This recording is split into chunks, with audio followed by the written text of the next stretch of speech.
sholli ala sayyidina Muhammad wa ala sayyidina Muhammad. Inna fi khalqis samawati wal ardi wa ikhtilafil laili wan nahar. Terima kasih ucapan kepada Ustadz Arfi yang sudah datang ke majelis di Aceh Metropolitan ini. Terima kasih kepada Pak Maksudin sebagai takmir masjid yang sudah menyediakan waktu dan tempat di masjid ini untuk melakukan kajian Ahad pagi. Kemudian terima kasih kepada jamaah Masjid Al-Rukwan yang datang dari pagi hari ini. Kita melakukan kegiatan yang rutin tiap Ahad pagi, tiap 1 bulan sekali. Salawat dan salam kita panjatkan pada junjungan kita Nabi besar Muhammad SAW yang syafaatnya kita nantikan di akhir-akhir. Untuk susunan acara nomor 1 sambutan dari takmir masjid, kemudian kedua atau acara inti kita untuk kepada Ustadz Aswi untuk melakukan kajian dan dengan tema memperbaiki kualitas diri dengan memperbaiki kualitas sholat kita. Mudah-mudahan amal baik yang kita lakukan di hari ini akan tercatat untuk kebaikan. Kemudian acara terakhir adalah tanya jawab dari hadirin kepada waktu nomor pertama. Silakan Pak Masudin untuk sampaikan.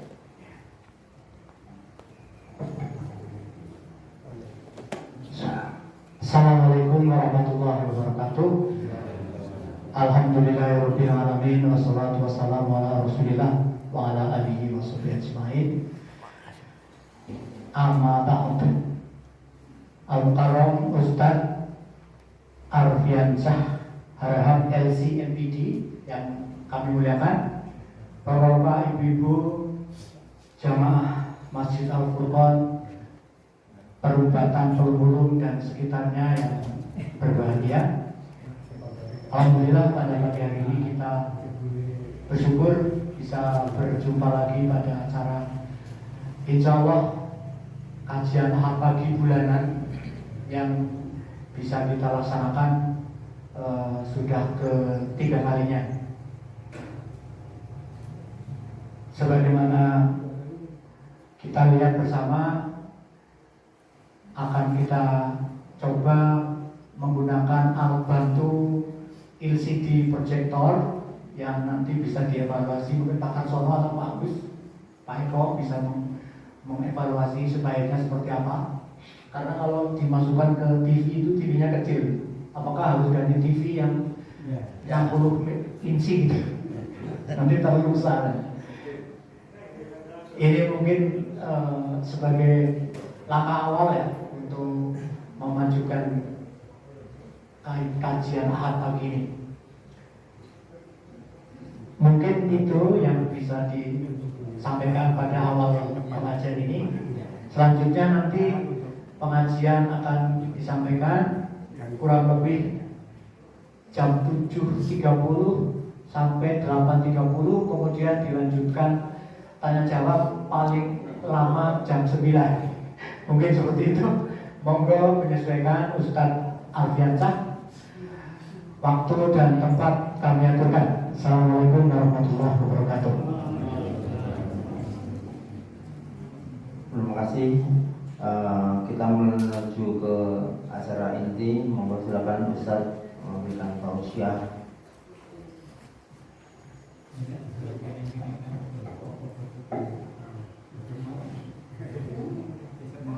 Bismillahirrahmanirrahim. Assalamualaikum warahmatullahi wabarakatuh. Alhamdulillahirrahmanirrahim. Wabihi nasta'inu ala umuri dunya waddin. Wassalatu wassalamu ala asyrafil mursalin wa ala alihi wa sahbihi ajma'in. Bapak Ibu yang dirahmati Allah, asatizah, guru-guru kami yang dirahmati Allah, rekan-rekan sekalian, semoga kehadiran kita di tempat yang mulia ini, insya Allah dalam agenda yang mulia, dan saya yakin insya Allah bersama orang-orang yang mulia menjadikan kita insya Allah mulia di hadapan Allah SWT. Kita bersyukur pada Allah di pagi hari ini kita diizinkan Allah ketemu di tempat yang mulia ini. Saya yakin Bapak Ibu bukan orang-orang pengangguran. Saya yakin banyak orang-orang sibuk semua. Walaupun mungkin gak sibuk dengan pekerjaan lagi ya. Mungkin sibuk dengan cucu tadi. Enggak sibuk dengan cucu ya. Yang pastinya saya yakin kehadiran panjang di sini adalah panggilan hati. Ya, panggilan hati dengan niat yang tulus untuk memperbaiki diri kita, kualitas ketaatan kita kepada Allah Subhanahu wa taala. Mudah-mudahan kehadiran kita di tempat ini menjadi bagian daripada bentuk ketaatan kita kepada Allah Subhanahu wa taala. Salam dan salam semoga selalu tercurah untuk baginda Rasulullah SAW sebagai suri teladan kita, qudwatun hasanah kita. Mudah-mudahan kita semua yang hadir pada kesempatan ini dirahmati Allah untuk terus berupaya menjadikan Rasulullah tauladan satu-satunya, dan mudah-mudahan kita mampu untuk memantaskan diri untuk itu sehingga kelak kita mendapatkan syafaat dari Rasulullah SAW. Bapak Ibu terima kasih Allah.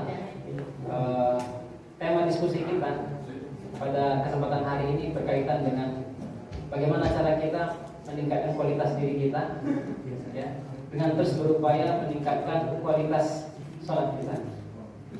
Bapak Ibu yang terima kasih Allah. Sebelumnya perkenalkan, nama saya Arfian Sarahab.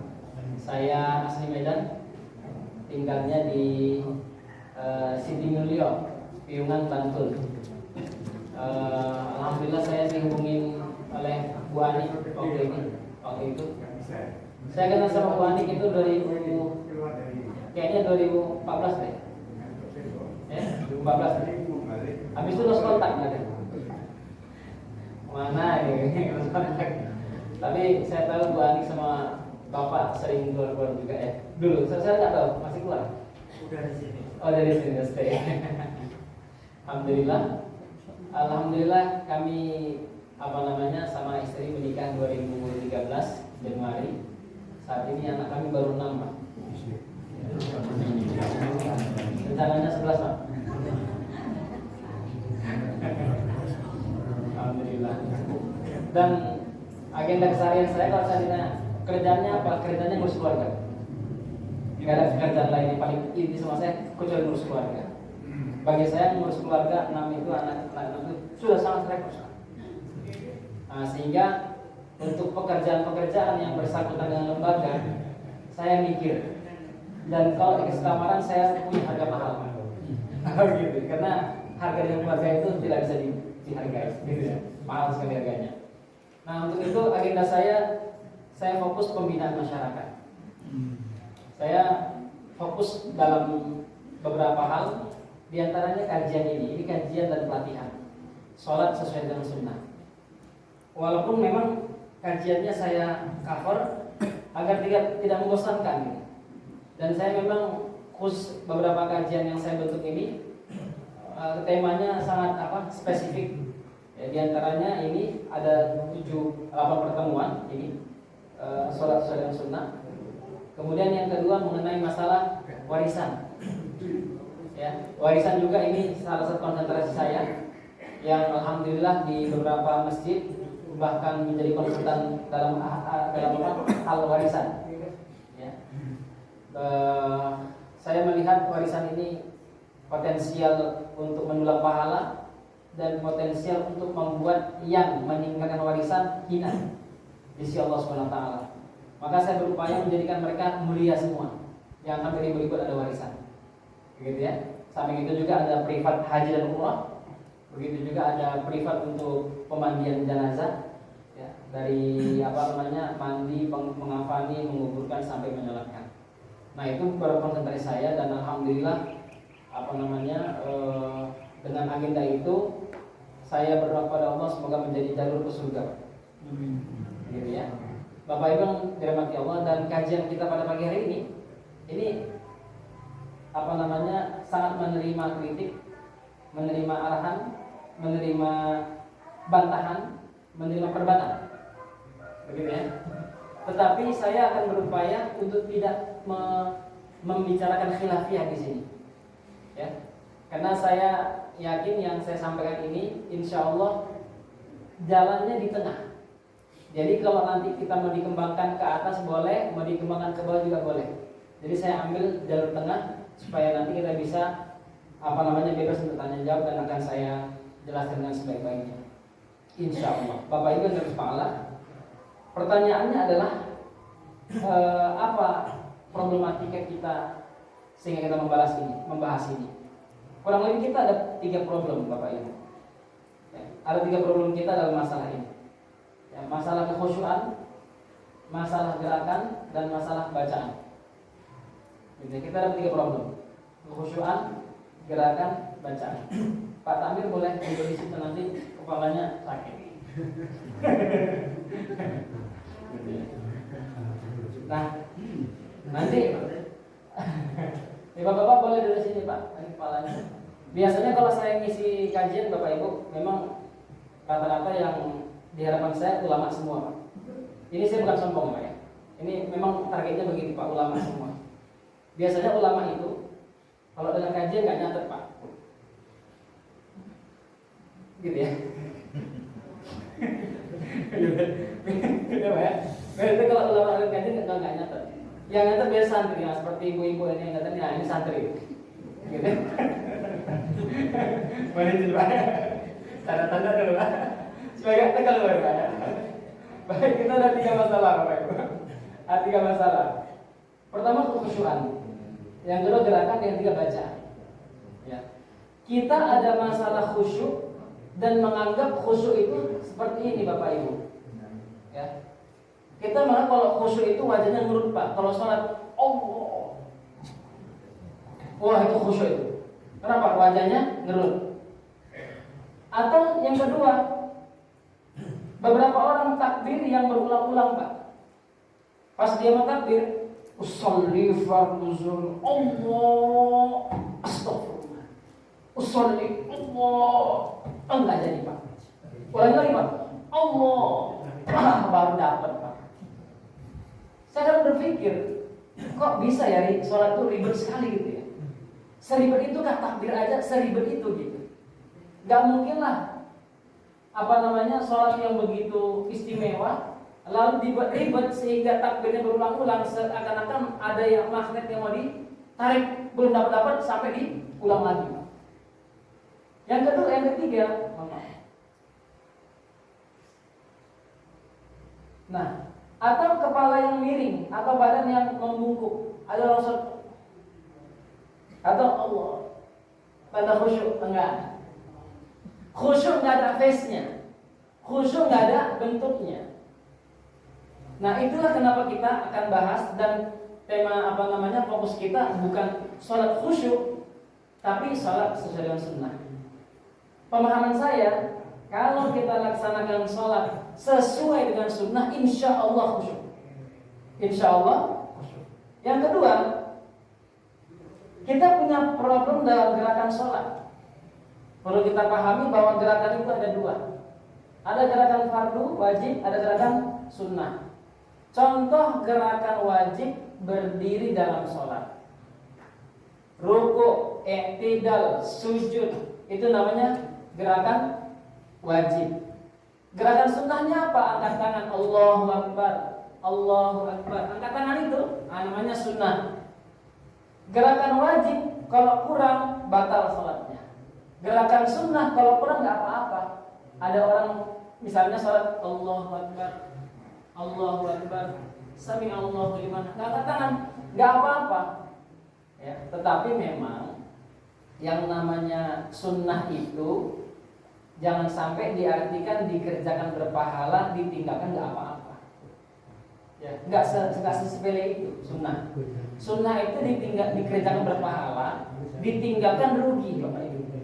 Ya, nanti kita bahas insya Allah secara panjang lebar. Kemudian yang kedua adalah tentang bacaan. Ada 2 jenis bacaan, namanya bacaan fardu, ada bacaan sunnah. Bacaan fardu nggak boleh salah. Bacaan sunnah juga nggak Bukan berarti bacaan Pak Rasul nggak boleh salah. Bapak Ibu yang terus saya mau kasih gambaran kepada Bapak Ibu semua ya, tentang hal bacaan ini. Mudah-mudahan bisa terang, bisa dibaca.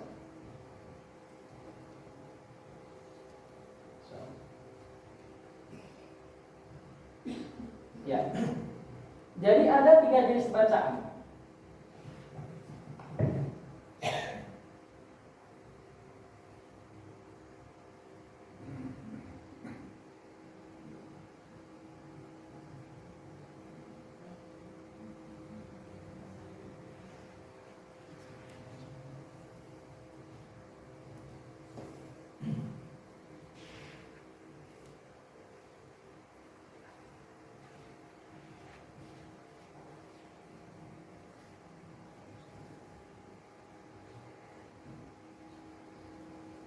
Baik Bapak Ibu, ada 3 jenis bacaan wajib dalam sholat. Ini nggak boleh salah. Yang pertama takbiratul ihram, yang kedua al-fatihah, yang ketiga salam. Ketiga-tiga ini nggak boleh salah. Sekarang kita lihat bagaimana ketentuannya. Pertama takbiratul ihram. Kalau kita bicara takbiratul ihram, maka kita fokusnya adalah pada kalimat takbir. Allahu Akbar. Bu, aman. Aman. Kalau kita lihat kata kalimat takbir ini Bapak Ibu sekalian, di sini yang panjang yang mana Bapak Ibu? Mana yang panjang? Lamnya ya. Lam yang panjang berapa harokat Pak? 2 harokat. Pernah dengar orang takbir? Allahu Akbar. Pernah ya? Sami'allahu liman hamidah. Itu kira-kira lamnya berapa harokat Pak? 6 lebih Pak. Baik. Nah, angkat tangannya sunnah. Angkat tangannya sunnah. Sekarang kita lihat Bapak Ibu, macam-macam takbir di Indonesia Bapak Ibu. Nah, ini macam-macam takbir di Indonesia. Ada yang dimulai dari O. Ya. Allahu Akbar. Ya. Ya, ada yang dimulai takbir lalu A-nya panjang Pak. Allahu Akbar. Bahaya ini, kalau panjang begini bahaya ini. Ada yang takbir, ini Pak, barangnya panjang, Allahu Akbar. Ini biasanya kalau yang ini Pak, di 0 km Pak, pas demo. Takbir, Allahu Akbar, gitu ya. Lah saya ikut demo berkali-kali di Libya. Takbir, orang atau takbirnya Allahu Akbar, begitu Pak. Gak pernah kami dengar panjang ini ibaratnya. Yang ketiga, yang keempat, ini yang saya pernah sering dengar di lulusan-lulusan Tapanuli Selatan. Kalau takbir itu Allahu Akbar. Bang, kok Akbar Bang? Oh, ya ini yang benar. Gimana benarnya? Guru kami ngajarin begini. Wah, kalau udah guru susah Pak. Ini apakah gurunya yang salah atau disalah dengar Pak? Atau gurunya memang salah Pak? Gitu. Nah kemudian yang ini Pak, yang keempat, yang kelima ini, yang juga mungkin sering kita dengar Pak, ada yang di hidden Pak. Allah Sami' Allah. Ya Pak ya, akbarnya di hidden Pak. Gak boleh. Karena ini kalimatnya jelas, hadisnya ini jelas. Ketika Rasulullah SAW hendak melakukan gerakan perpindahan, dia mengucapkan takbir Allahu Akbar. Ketika i'tidal Sami'allahu liman hamidah. Ini didengar oleh sahabat. Kalau seandainya sahabat dengarnya setengah-setengah, pasti hadisnya seperti ini juga. Gitu ya. Kita bicara beberapa problem dalam bacaan yang perlu kita pahami dengan sebaik-baiknya. Kemudian yang kedua adalah tentang Al-Fatihah. Al-Fatihah ini adalah wahyu Allah. Karena dia wahyu, sudah diturunkan dengan perfect. Tidak ada yang kurang dan tidak ada yang lebih. Bacanya nggak boleh ada yang kurang, nggak boleh ada yang lebih. Maka supaya kita pastikan ini bacaannya semuanya tepat, yang pertama dibaca sesuai tajwid dan tahsinnya. Tidak boleh terlalu panjang, tidak boleh terlalu pendek. Jangan ada yang salah dalam kalimat-kalimatnya, huruf-hurufnya. Yang kedua, harus dibaca semua. Nggak boleh ada yang dipelankan sebagian, dikeraskan yang lain. Bismillahirrahmanirrahim. Alhamdulillahirrahmanirrahim. Nggak boleh. Jelas, harus jelas semuanya. Yang ketiga, dibaca dengan tumakninah. Pas sholat boleh saja cepat, boleh saja, tetapi tumakninahnya nggak boleh tinggal.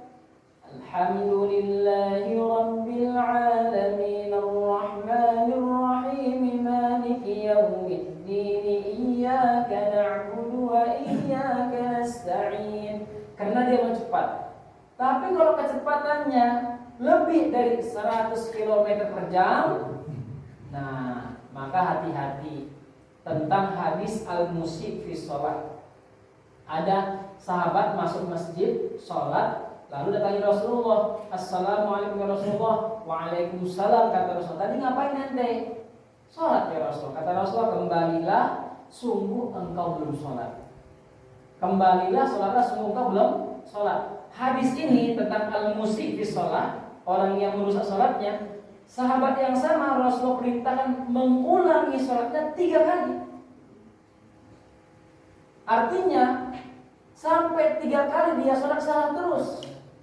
Pas kali yang keempat Rasulullah perintahkan dia untuk sholat. Apa kata sahabat ini ya Rasulullah? Tadi yang terakhir hamba lakukan yang paling bagus ya Rasulullah.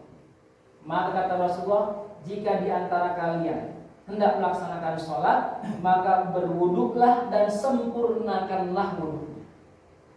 Menghadaplah ke arah kiblat, bertakbirlah, bacalah Al-Fatihah dan tumakninahlah. Rukuklah dia dan tumakninahlah dia. I'tidallah dia dan bertumakninahlah dia. Sujudlah dia dan bertumakninahlah dia, dan ulangilah dalam setiap rakaat seperti itu. Kebayangkan dalam setiap bacaan dan gerakan ada tumakninah. Sahabat tadi kata Rasulullah, sungguh engkau belum sholat. Artinya sholatnya sah atau tidak? Enggak sah sholatnya. Kebayang kita baca sendiri, lalu ada sebagian jamaah yang sholat 23 rakaat 10 menit. Ya. Dahsyatnya jadi tempat wisata. Mau merasakan sensasi sholat 23 rakaat dalam 10 menit. Bahaya ini Pak. Ya. Sahabat tadi, kalibernya sahabat, kata Rasulullah, kembalilah, sungguh engkau belum sholat. Bapak Ibu yang dirahmati Allah, yang ketiga yang sering salah adalah masalah salam. Salam ini kesalahan kita dimulai dari sini. Assalamualaikum warahmatullah. Assalamualaikum warahmatullah. Salah salamnya Pak. Dan ingat, salam itu adalah wajib hukumnya.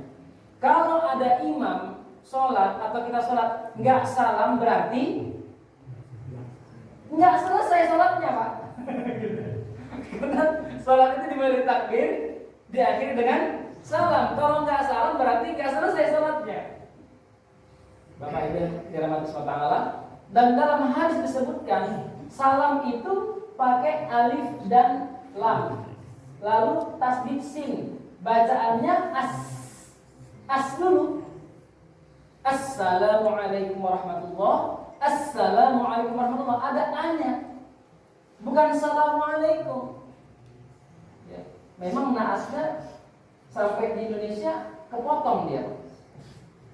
Karena bangsa kita dikenal dengan bangsa yang suka potong-potong. Nggak potong dalam anggaran, potong dan lipatan. Sampai nggak jarang salam dipotong. Kenapa? Kebiasaan motong nama sahabat, namanya Abdullah, panggilnya Bedul. Ya. Salam dipotong, harusnya assalamualaikum, bacanya assalamualaikum. Ya, assalamualaikum, temannya lebih keren, kumsalam. Sama-sama. Harusnya assalamualaikum warahmatullahi ada artinya, assalamualaikum artinya apa Pak? Kami tahu. Bapak Ibu yang dirahmati Allah, apakah hanya 3 itu yang wajib tak boleh salah? Enggak juga. Yang sunnah juga tak boleh salah. Di antara bacaan sunnah yang patut kita perhatikan dengan baik Bapak Ibu adalah kalimat amin. Ya, kalimat amin. Amin itu bacaan sunnah. yang pasti kita baca baik dalam sholat jahar ataupun sholat sir, baik dalam sholat berjamaah fardu ataupun sunnah. Nah, kita ada kesalahan dalam membaca amin ini.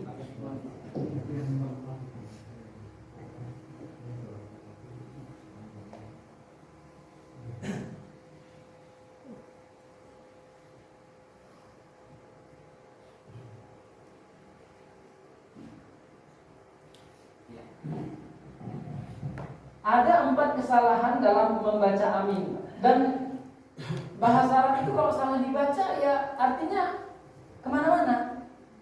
Yang pertama adalah baca amin itu amin, gitu ya. Ini pas saya buat amin begini, pas pemilu Pak ini ya. Kalau nggak pas ketempatan pemilu, orang bilang, oh Ustaz nomor 1 ya kan. Padahal ini bukan begitu ya. Amin artinya apa Pak? Percayalah, yakinlah. Yang kedua, ada yang bacanya amin, artinya amankanlah. Yang ketiga, ada yang baca amin, artinya orang yang terpercaya. Rasulullah itu disebut dengan al-amin, orang yang terpercaya. Yang keempat Pak, ini ya, ghairil maghdubi alaihim waladdallin. Amin. Di mana nih Pak? Di mana nih Pak? Di Indonesia. Ini yang bilang ini hanya orang Indonesia Pak.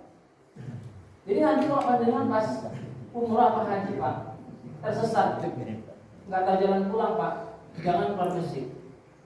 Ya, bertahan di masjid sampai minimal sholat maghrib Pak. Pas sholat tandai Pak, mana yang aminnya paling panjang Pak? Wah, itu orang Indonesia itu. Wah, datangin Pak. Kenapa? Karena orang Arab aminnya pendek Pak. Amin. Itu amin orang Arab. Kalau tadi ini artinya percayalah, ini artinya amankanlah, ini artinya orang terpercaya. Kalau ini artinya apa Pak? Ini artinya hanya orang Indonesia yang tahu Pak. Ya, hanya orang Indonesia yang tahu. Yang benar mana? Ini yang benar. A-nya 2 harokat, min-nya boleh 2, boleh 4, boleh 6. Ghairil maghdubi alaihim waladdallin. Amin, amin, amin. Boleh. Gitu ya. Kenapa? Karena yang akhirnya itu seperti disebut dengan mat arif lis suku. Baik Bapak Ibu yang dirahmati Allah, saya kembalikan pada materinya.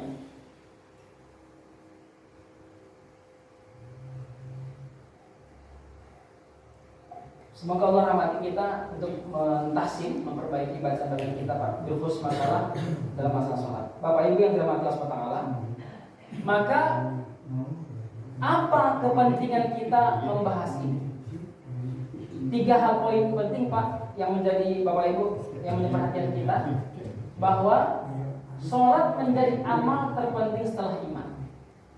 Yang kedua, menjaga sholat sama dengan menjaga agama. Yang ketiga, amal pertama yang pertama kali akan dihisab oleh Allah Subhanahu wa taala. Apa dalilnya? Yang pertama kita lihat Bapak Ibu, ketika Allah katakan alladzina yu'minuna bil ghaib wa yuqimunas shalah. Ketika Allah menerangkan ciri orang bertakwa adalah orang yang beriman kepada Allah lalu mendirikan salat. Ya. Kalau seandainya ada amal terpenting setelah beriman, pasti Allah akan katakan itu. Tetapi Allah katakan yang kedua adalah wa yuqimunas shalah. Karena salat menjadi simbol hubungan baik antara seorang hamba dengan Allah Subhanahu wa taala. Tanda dia punya hubungan yang baik sama Allah Subhanahu wa taala. Kalau tidak, juga mengindikator menjadi indikasi dia tidak baik hubungannya dengan Allah Subhanahu wa taala. Apalagi ketika Rasulullah katakan tentang rukun Islam. Ada 5, syahadat, sholat. Enggak dibilang syahadat puasa. Satu-satunya amal yang terus akan dilakukan oleh hamba Allah selama dia hidup. baik sehat ataupun sakit, susah ataupun mudah, senang ataupun sedih, dia terus akan melaksanakan sholat. Yang kedua, bahwa orang yang menjaga sholat sama dengan menjaga agama. Bapak Ibu, saya mohon izin, saya mau mengajak Bapak Ibu supaya mendalami ayat ini. Ketika Allah katakan innas sholata kanat 'alal mu'minina kitaban mawquta. Saya mau fokus pada 3 kata. Pertama, inna. Yang kedua, mawquta. Yang kedua, mu'minin. Yang ketiga, mawquta. Ya. Sesungguhnya orang beriman sholat, waktu sholat, gitu ya. Ketika Allah katakan innas sholata, Allah Subhanahu wa taala mau memberi informasi yang tegas kepada kita tentang waktu sholat. Bahwa waktu sholat itu ada. Karena ada waktu sholat, maka ada waktu-waktu yang selain sholat. Ketika datang waktu sholat, fokuslah tentang sholat. Ketika datang waktu yang lain, fokus kepada waktu yang lain. Ada seorang sahabat datang ke masjid di masa Umar bin Khattab. Dia jadikan semua waktunya untuk sholat. Ya, 24 jam untuk ibadah, Pak. Di masjid terus. Umar bilang, siapa orang ini? Fulan bin Fulan, wahai Umar. Dia 3 hari di sini. Bagaimana makannya? Oh, diantar sama saudaranya. Apa kata Umar? Sungguh saudaranya lebih utama daripada dia. Baru keluar pernyataan yang sering kita dengar. Innas samaa la tumtiru dzahaba wala fiddata. Sungguh langit enggak akan menurunkan hujan emas dan perak. Ada waktu sholat, ada waktu untuk selain sholat. Bapak Ibu, dan dahsyatnya tentang masalah sholat ini dihubungkan dengan mukminin. Ideologi dihubungkan kepada iman. Allah Subhanahu wa taala mau menegaskan kepada kita semua bahwa waktu sholat ini yang bisa jaga hanya orang beriman saja. Ya. Yang bisa menjaga waktu sholat hanya orang beriman. Kalau imannya lagi lemah-lemah, nanti, maka turun ayat Allah, fawailul lil musallin. Celaka orang yang sholat. Siapa orang yang sholat yang celaka itu? Alladzina hum an sholatihim sahun. Mereka yang kerap melalaikan sholatnya. Dilalaikan, diantaranya adalah lalai dalam waktu sholat. Tetapi kalau orang sudah imannya problem, ya, antara iya dan tidak, jangankan sholat, ya, mungkin dengar azan aja udah masa bodoh. Mohon izin Bapak Ibu, saya punya sahabat. Kalau dibandingkan dengan kita penghasilannya, Pak, dapat ketolongan, Pak. Kalau sengaja datang pengajian saya, ketemu Ustaz, saya mau curhat. Oh ayo, pada Isya. Habis itu ngobrol lah. Saya alhamdulillah Ustaz, asbab saya online, kemudian buat jadwal online, saya dipromosikan sama Shopee. Saya dan istri. Jadi mereka fokusnya di iklan itu, Pak. Di iklan itu. Jadi kami jadwalnya 3 hari di Jakarta, 4 hari di Jogja, Ustaz. Dan semuanya dikasih Shopee, Ustaz. Alhamdulillah kami baru bangun Ustaz, ruko-ruko besar di Godean, Ustaz. Di Jalan Tentara Pelajar. Saya pernah coba cek, Pak, itu. Cari-cari aja harga tanah Tentara Pelajar ya. 10 juta per meter, Pak, gitu ya. Padahal begitu. Baru udah bilang gini. Tapi ini Ustaz, masa saya apa itu? Gara-gara itu Ustaz, saya kadang lalaikan sholat, bahkan gak sholat. Astagfirullah, lagi gitu. Antum baru umroh sama saya udah begitu. Ya ini saya mendoa saya supaya bisa istiqomah. Istiqomah itu mulai dari sendiri.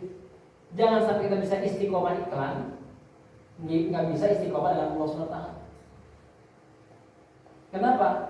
Ini Pak, hubungannya ada di sini. Jangan-jangan iman kita sudah mulai dipertanyakan. Ya, kenapa waktu sholat yang begitu singkat, kita bisa sholat hanya 10 menit, bisa dikalahkan dengan perkara-perkara yang panjang yang mungkin kita punya kebosanan di sana. Takutlah sama Allah ketika Allah tidak menganggap kita lagi orang-orang beriman gara-gara tidak mencegah waktu sholat. Bapak Ibu dan Saudara, selanjutnya yang ketiga adalah mereka yang menjaga sholat menjadi amal penentu yang pertama kali Allah hisab di hari kiamat. Kata Rasulullah, awwalu ma yuhasabu bil 'abdi yaumil qiyamati as-shalah. Yang pertama kali akan Allah hisab di hari kiamat dari seorang hamba adalah sholatnya. Dasar Pak kalimatnya. Kata Rasulullah, fa in shaluhat. Kalau baik sholatnya, baiklah seluruh amalnya. Wa in fasadat. Kalau rusak sholatnya, rusaklah seluruh amalnya. Jadi sholat menjadi barometer kebaikan amal seorang hamba. Dan ini ada hubungannya. Kenapa Allah katakan inna sholata tanha anil fahsyai munkar? Ada hubungannya. Karena orang yang melaksanakan sholat dengan sebaik-baiknya, pasti maksiatnya turun, kekejiannya turun. Ketika maksiatnya turun, dosanya turun, kekejiannya turun, maka yang pasti ada meningkat, yaitu apa? Ketaatannya kepada Allah meningkat. Pasti itu. Gak ada orang hamba Allah itu kalau dia nggak beramal soleh atau kalau dia nggak beramal buruk, nggak melakukan maksiat, nggak mungkin nggak beramal soleh. Dan kita harus tahu seseorang yang menjauhi maksiat sama dengan beramal soleh. Kan begitu. Ya, kita lihat nih, kalau di trennya anak-anak muda, kalau nggak pacaran berarti belum nggak gentleman gitu ya. Kalau nggak pacaran nggak gentleman. Ada kita lihat, ini udah rusak banget deh. Ya, apakah itu di SMP, SMA, kuliah, bahkan SD sekalipun Pak. Ketika ada anak-anak kita yang bilang begini, astagfirullah, saya nggak mau pacaran. Itu adalah amal soleh Pak. Dia nggak mau pacaran, itu namanya amal soleh. Dia menjauhi maksiat berarti dia beramal soleh. Ketika amal soleh ini dikumpul, maka kuncinya sholatnya pasti baik. Kalau tidak, maka akan membuka potensi keburukan yang banyak. Bapak Ibu yang dirahmati Allah SWT. Nah, kenapa kita harus mempelajari ini Bapak Ibu? Karena 3 hal. Ya, pertama, agar kita memperbaiki kualitas. Yang kedua, meningkatkan kuantitas. Yang ketiga, memberi solusi terhadap permasalahan yang ada. Maka nanti kalau Bapak Ibu ada pertanyaan-pertanyaan, biasanya memang tadi saya sepakat sama Pak Tamir, nanti kita kasih waktu untuk diskusi. Nah, biasanya di sini memang harapannya kita bisa memperbaiki problematika kita. Bapak Ibu, saya mau fokus yang pertama. Kenapa dan kualitas? Karena ternyata Allah Subhanahu wa Ta'ala hanya menerima amal seorang hamba itu yang berkualitas. Yang berkualitas. Ibunda Aisyah bilang begini, Rasulullah bersabda, amal diterima karena 2 hal. Niat yang tulus, kedua mencontoh Rasulullah. Ada ittiba'un Nabi. Kalau kita niat tulus, tidak mencontoh Rasulullah, walau niatnya baik, tidak diterima. Ya, saya mau bantu orang itu karena dia kalah judi, saya bantu supaya dia menang lagi misalnya. Niat bantunya baik Pak, tetapi caranya nggak tepat, gitu ya. Dan banyak contoh lain Bapak Ibu. Dan satu hadis Bapak Ibu yang perlu kita khawatirkan, semoga tidak terjadi pada kita. Suatu ketika sahabat Rasulullah datang kepada para sahabat. Setelah ngobrol dengan mereka sebentar, Rasulullah menyampaikan kabar bahwa di hari kiamat kelak Allah akan mengembalikan buku catatan amal setiap orang kepada pemiliknya. Lalu ada seorang yang mendapat buku itu, dibacanya Pak bukunya. Di dalamnya ada amalan sholat yang sudah dikerjakannya selama 60 tahun, tetapi satu pun sholatnya tidak ada yang diterima Allah. Sontak sahabat kaget dan bertanya, "Lima ya Rasulullah? Kenapa ya Rasulullah orang ini sholat 60 tahun satu pun tidak diterima sholatnya ya Rasulullah?" Kata Rasulullah, karena dia tidak menyempurnakan rukuk dan sujudnya. Tidak menyempurnakan rukuk dan sujud. Bapak Ibu mohon izin. Rukuk itu, kaidah rukuk yang sempurna, mohon izin. Kakinya lurus. Mohon izin.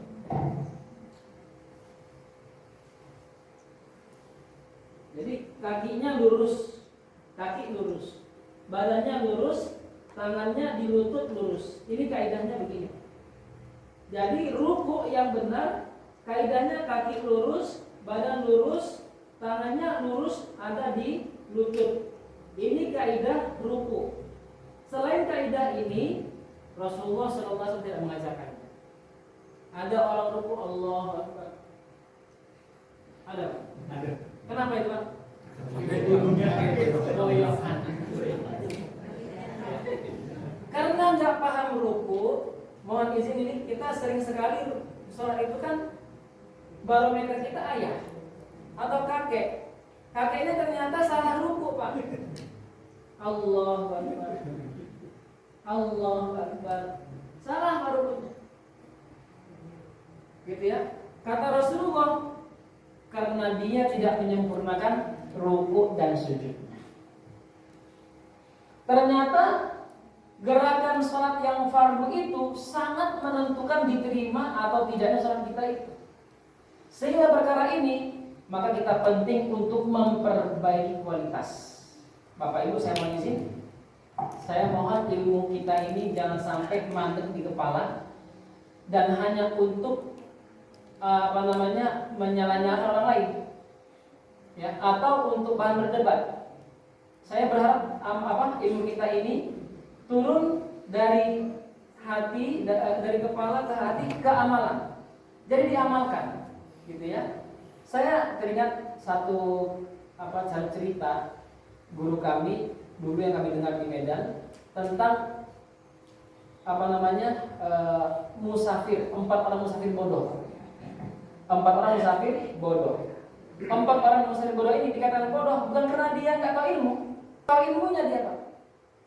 Pas mereka pergi safar transit mau sholat, 1 orang jadi imam, 3 orang jadi makmum. Kalau dulu pas sholat imamnya kentut, Pak. Ternyata dapat respon, Pak. Dapat feedback dari belakang. Sholat kok kentut. Yang sebelah kiri, yang kanan, ngasih juga komen, Pak. Sholat kok ngomong. Yang terakhir, Pak, nggak tahan juga, dia mau respon juga. Hanya aku yang diam. Kira-kira mereka tahu ilmu nggak, Pak? Tahu ilmunya, kalau nggak tahu nggak ngomong mereka. Tahu ilmunya tapi apa? Mandek di kepala, nggak pada amalan. Hari ini kita diberikan banyak kajian, maka PR utama kita bagaimana menjadikan kajian itu ngalir pada amalan kita. Sepakat Bapak Ibu? Baik. Yang kedua dan dahsyatnya, ketika Rasulullah katakan bahwa nanti akan ada hamba-hamba Allah yang datang ke akhirat dengan amalan yang banyak sekali, Pak. Tapi satu pun tidak diterima. Ini menunjukkan adanya kualitas yang terganggu. Ya, kualitas yang terganggu. Kita pernah mendengar kisah Habil dan Kabil, 2 anak Nabi Adam. Kata Allah, fatuqbila min ahadihima walam yutaqabbal minal akhar. Allah katakan ketika kami perintahkan mereka berdua untuk bersedekah, yang satu bawa sapi yang besar, sehat, pokoknya gemuk. Yang satu bawa hasil panen yang buruk banget. Kata Allah, kami terima dari yang satu, kami tolak yang lain. Menunjukkan apa? Bahwa Allah hanya menerima kualitas. Kata Rasulullah, khairul amali dawamu wa in qalla. Sebaik-baik amal itu yang istiqomah, berkualitas walau sedikit. Ada seorang sahabat Pak, cerita agak menggelitik Pak. Namanya Abu Huzaifah. Abu Huzaifah itu sholat witir habis ba'diyah isya, cuman 1 rakaat. Jadi sholat witir habis ba'diyah isya berdiri 1 rakaat. Allah bertahun-tahun. Lalu datang seorang sahabat nanya, Abu Huzaifah tadi sholat apa? Sholat witir. Cuman 1. Iya, 1 aja. Iya. Kata Huzaifah. Apa kata Huzaifah? Khairul amali dawamu wa in qalla. Sebaik-baik amal itu yang berkualitas, yang istiqomah walau cuma sedikit. Gitu ya Pak ya. Jadi kita fokus pada kualitas. Kualitas perbaikin, maka kita tinggal kuantitas. Dan kita pelajari ini, kelak kita bisa ngasih solusi baik dalam pengajian ini atau kepada orang-orang yang kita cintai. Sepakat Bapak Ibu? Baik, selanjutnya mohon izin kita akan melihat bagaimana Al-Quran berbicara tentang sholat, agar kita mendapatkan gambaran yang komprehensif.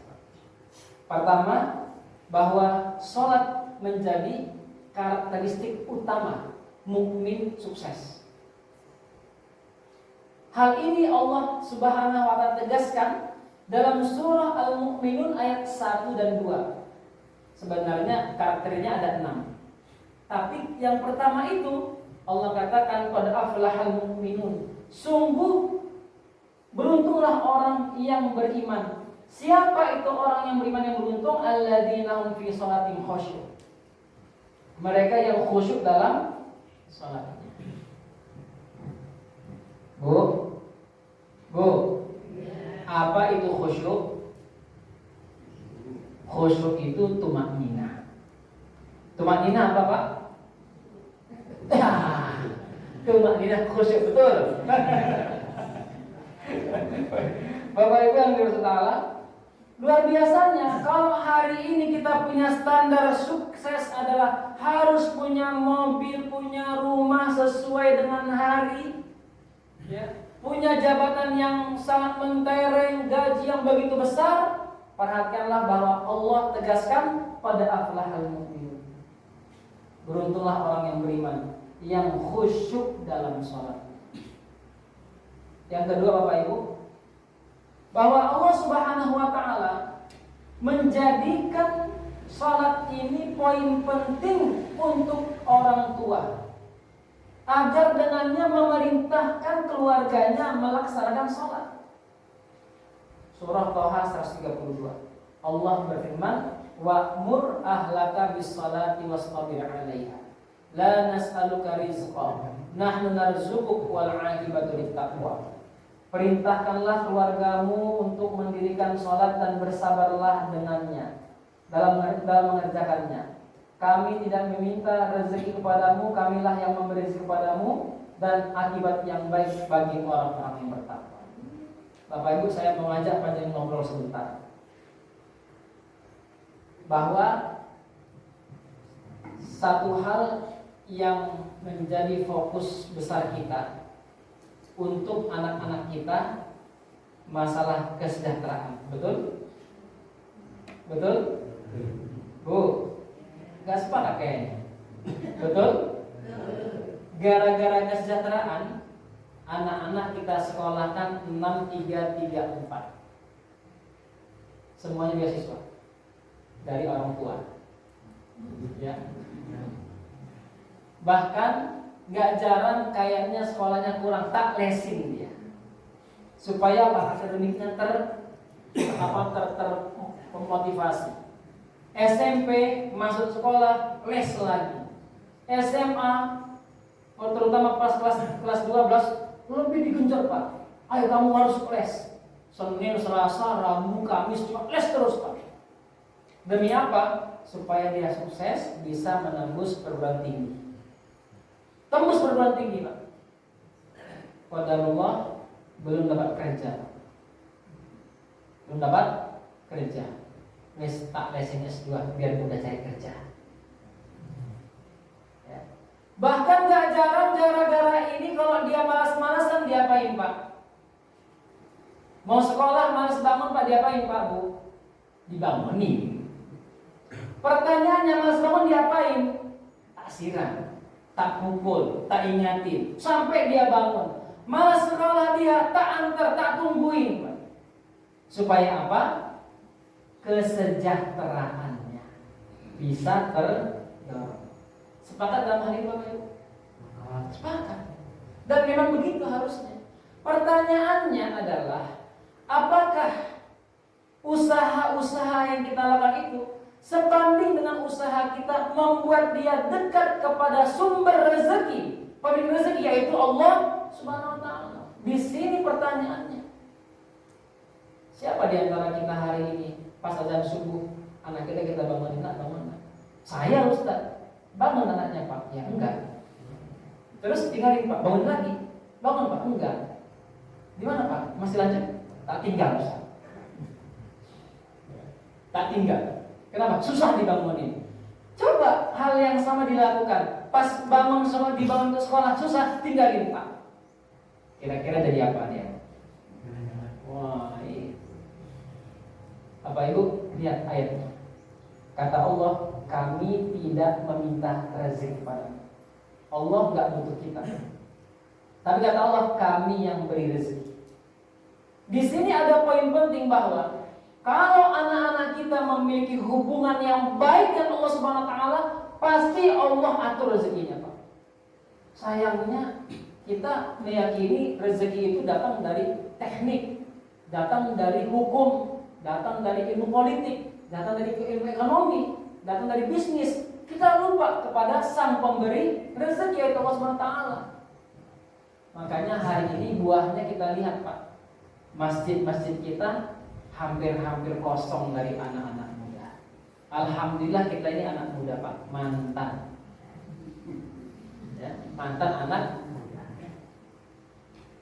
Nah, sampai kapan kita mau mempertahankan ini? Ya, yang pastinya jangan sampai sebelum kita meninggal anak kita masih nggak ke masjid. Takut kita sama Allah, takut kita sama Allah, kita meninggal lalu dilupakan. Lalu dilupakan. Saya bilang sama keluarga kami di Pacitan. Jadi pas saya ziarah melihat keadaan kuburan, kaget saya. Inna lillahi wa inna ilaihi raji'un. Ini kuburan nggak pernah diurus, saya bilang. Wah iya Pak, ini ngurusnya cuma sebulan sebelum Ramadan. Dan sebelum Ramadan diurus Pak. Saya bilang sama keluarga saya, tolong itu kuburan diurus. Terutama keluarga dekat. Jangan sampai yang Rasulullah katakan terjadi. Al-kuburu darul mansiyin. Kubur itu rumah orang yang terlupakan. Coba bayangkan. Kalau mereka lupa ziarah kuburan kita, yang mudah-mudahan Pak nggak lupa mendoakan kita. Tapi sayangnya nggak jarang itu disertai dengan kesibukan mereka yang begitu padat lalu melupakan kita semua. Bapak Ibu yang dirahmati Allah, ini yang kedua. Yang ketiga, bahwa sholat itu menjadi ciri orang yang tenang. Karena manusia ini Allah Subhanahu wa Ta'ala ciptakan dalam keadaan suka mengeluh. Innal insana khuliqa halu'a idza massahu asy-syarru jazu'a wa idza massahu al-khairu manu'a illa al-musallin alladzina hum 'ala salatihim daimun.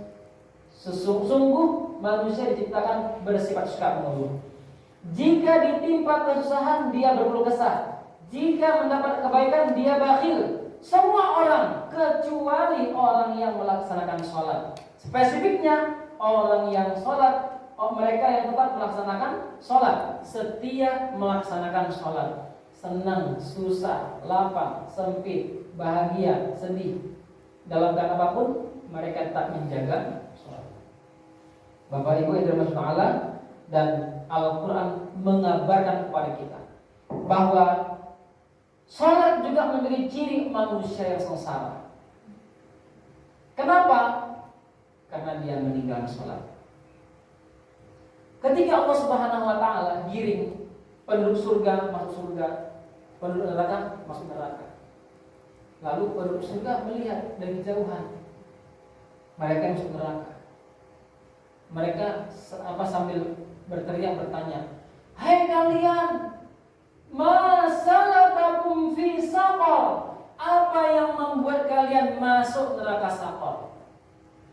Neraka Saqar itu Bapak Ibu, kalau saya mengimajinasikannya, kita ada di pinggir pantai.